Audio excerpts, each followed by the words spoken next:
दोस्तों आज की इस वीडियो के अंदर मैं आपको बताऊंगा जब इंटरनेशनल पेमेंट जो होता है यानी कि आपके स्टोर पे कोई भी इंटरनेशनल ऑर्डर आपको रिसीव होता है और उसी का पेमेंट आपको कितने टाइम के बाद आपके बैंक में सेटलमेंट होता है और सेटलमेंट होने के साथ ही उसके जो चार्जेस होते हैं। कोई सा भी पेमेंट गेटवे अगर आप चुनते हैं तो उस केस में आपके चार्जेस कितने लिए जाते हैं। तो मैं बेसिकली यहाँ पे बात करूँगा, मेरा जो स्टोर है एसएस डिजिटल इंडिया, इसके के अंदर मैंने अपना जो प्रीपेड ऑर्डर होते हैं वो चाहे डोमेस्टिक हो चाहे इंटरनेशनल हो, तो इंटरनेशनल की सर्विसेज मैंने जो थी अपनी रेजर पे का मेरा पेमेंट गेटवे है प्रीपेड के लिए, तो उसके लिए मैंने अपनी जो है इंटरनेशनल पेमेंट जो होता है उसको एक्टिवेट करवाया था और इसकी मैंने अपनी वीडियोस भी इसमें कैप्चर किया था। जब मैं इसके लिए अप्लाई कर रहा था तो उसकी मैंने लाइव वीडियो भी अपने चैनल्स पे अपलोड की थी और यहीं पर मैं आपको दिखाता हूँ कि ये मेरा जो स्टोर है ssdigitalindia.com, इसका मेरा जो पेमेंट गेटवे है, प्रीपेड ऑर्डर्स जो होते हैं वो सारे मेरे रेजर पे के थ्रू आते हैं। और पहले मैंने ये भी बताया था कि इसी में मेरा पेपल का अकाउंट जो था वो भी एक्टिवेट था इंटरनेशनल पेमेंट के लिए। लेकिन पेपल क्या होता है, उसकी अपनी कुछ कंडीशंस होती हैं, उस कंडीशंस के बेस पे ही वो पेमेंट रिलीज करता है। अगर आपकी वो कंडीशंस फुलफिल अप नहीं करते हैं तो उस केस में वो पेमेंट को होल्ड कर देता है। और होल्ड करने के केस में मैंने अपनी काफ़ी 2 से 3 वीडियो इसमें पेपल से रिलेटेड जो थी वो मैंने अपनी बनाई थी। उसमें बताया था कि पेपल के अपने क्या क्या चार्जेस होते हैं। पेपल के जो चार्जेस होते हैं मिनिमम आपका होता है कि टोटल अगर आपका बिजनेस जो होता है यानी कि अप्रॉक्स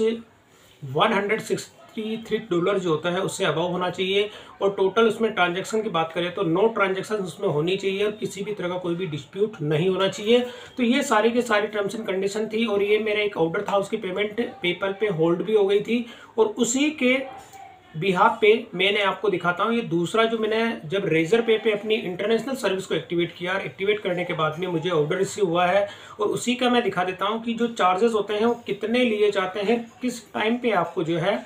कितने टाइम के अंदर वो पेमेंट आपका सेटलमेंट होता है। तो यहाँ पे ये रेजर पे का मैं ट्रांजैक्शन की डिटेल आपको दिखा रहा हूँ। तो यहाँ पर आप देखेंगे कि जो 12 तारीख और 13 तारीख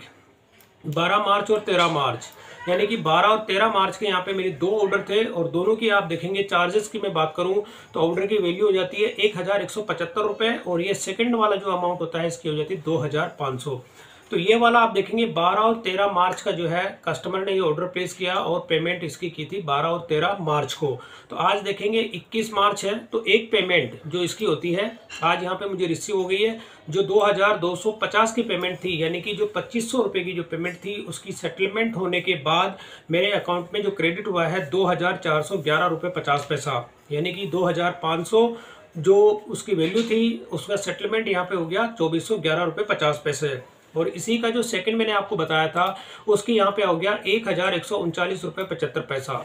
तो अब इसी में मैं आपको दिखा देता हूँ कि दोनों का जो चार्जेस होता है ये तो मैंने आपको सेटलमेंट दिखा दिया और यहाँ पर एक पेमेंट मेरी 20 तारीख को हुई थी, 20 मार्च यानी कल की डेट थी, और एक है आज देखेंगे 21 मार्च। तो 21 मार्च को ये पेमेंट मेरी सेटलमेंट हो गई है। आज की डेट में ये पेमेंट मेरे इसमें बैंक अकाउंट के अंदर सेटल हो गई है। तो यानी कि आप देखेंगे 12 और 13 मार्च मैंने आपको दिखाई थी, तो 12 से 13 मार्च की जो पेमेंट होती है अप्रोक्स आपको 8 से 10 दिन का टाइम लगता है। कोई भी प्रीपेड अगर ऑर्डर आपका इंटरनेशनल अगर कोई भी ऑर्डर आपका रिसीव होता है तो सेटलमेंट के केस में आपको 8 से 10 दिन का टाइम लगता है। अब इसके जो चार्जेस हैं वो कितने लिए जाते हैं वो चार्जेस भी मैं आपको दिखा देता हूँ। ये प्रैक्टिकल है क्योंकि ये पेमेंट जो भी मेरे बैंक के अंदर सेटलमेंट होती है वही डिटेल्स मैं आपको अपनी इसमें शेयर करता हूं। तो यहाँ पर मैंने एक एक्सेल की सीट बना रखी है, इसी के अंदर यानी कि देखेंगे कस्टमर ने जो पे किए वो ऑर्डर मैंने यहाँ पे दिखा रहा हूँ। अमाउंट कितना था 1175 रुपये और मेरा बैंक में सेटलमेंट हुआ कितना 1139 रुपये, जो कि मैंने मेल पे आपको दिखाया था।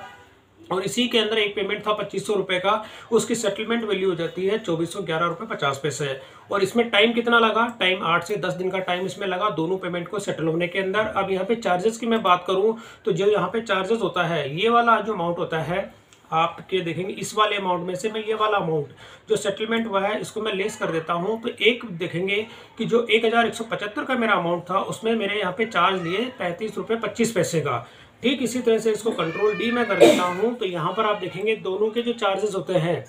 यहाँ पर अब ये 35 रुपये का चार्ज दिया गया था, 1175 रुपये का जो अमाउंट था उसमें यानी रेजर पे ने जो चार्ज किया 1175 की जो ऑर्डर वैल्यू थी उसके अंदर यहाँ पे 35 रुपये 25 पैसे का। और सेकंड वाला अमाउंट था इसमें मेरे से लिए गए थे 2500 की उसकी वैल्यू थी ऑर्डर की, और इसमें चार्ज मेरे से लिया गया था टोटल 88.50। तो अगर मैं परसेंटेज में बात करूं कि भाई टोटल मेरा परसेंटेज कितना निकला, तो यहाँ पर अगर मैं ये वाला जो अमाउंट था इसी के अंदर इसका परसेंटेज अगर निकालता हूँ, तो जैसे मैंने इंटू यहाँ पे किया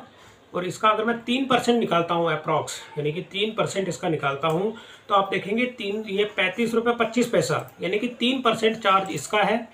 और 3% अगर मैं इसका निकालता हूँ 2500 रुपये का, तो यानी कि इंटू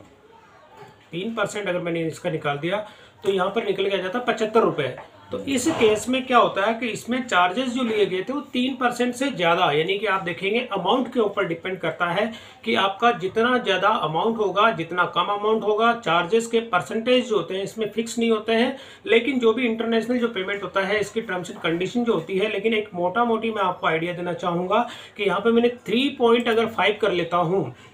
0.5 मैंने कर लिया, तो 0.5 करने पर अप्रॉक्स 87.50 रुपीज़। तो आप देखेंगे कि इसमें जो भी अमाउंट है यहाँ पे 2500 रुपये का जो मेरा इंटरनेशनल जो पेमेंट मुझे रिसीव हुआ था, इसके चार्जेस अगर आप देखेंगे तो टोटल यहाँ पे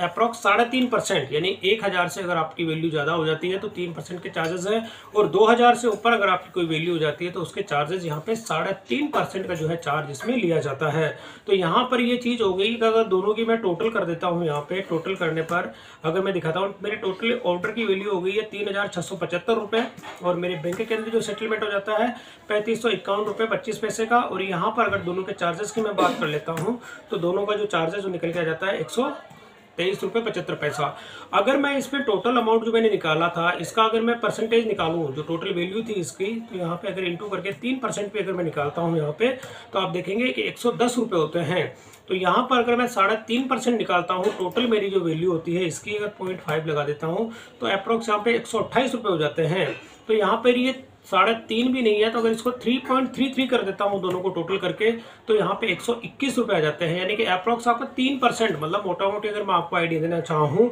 तो यहाँ पर अगर आप देखेंगे कि जो आपके चार्जेस इसमें लिए जाते हैं तो अप्रॉक्स 3% जो चार्जेस होते हैं, मिनिमम आपके जो है 3% चार्जेस आपसे लिए जाते हैं। और ये चार्जेस जो होते हैं आपके सारे के सारे इंटरनेशनल ऑर्डर जो भी आपको रिसीव होता है उसके 3.5% चार्जेस आपसे लिए जाते हैं। और सेटलमेंट में टाइम मैंने बता दिया 8 से 10 दिन का सेटलमेंट में इसमें टाइम लगता है। तो दोस्तों ये था कि कोई भी अगर आपका इंटरनेशनल ऑर्डर अगर आपके स्टोर पे आपको रिसीव होता है तो उसमें टाइमिंग मैंने बता दिया, टाइमिंग के साथ में जो चार्जेस आपसे लिए जाते हैं वो चार्जेस भी मैंने यहाँ पे एक्सप्लेन कर दिया है। तो दोस्तों वीडियो पसंद आए तो इसे लाइक और शेयर जरूर करें और मेरे चैनल को सब्सक्राइब करना ना भूलें।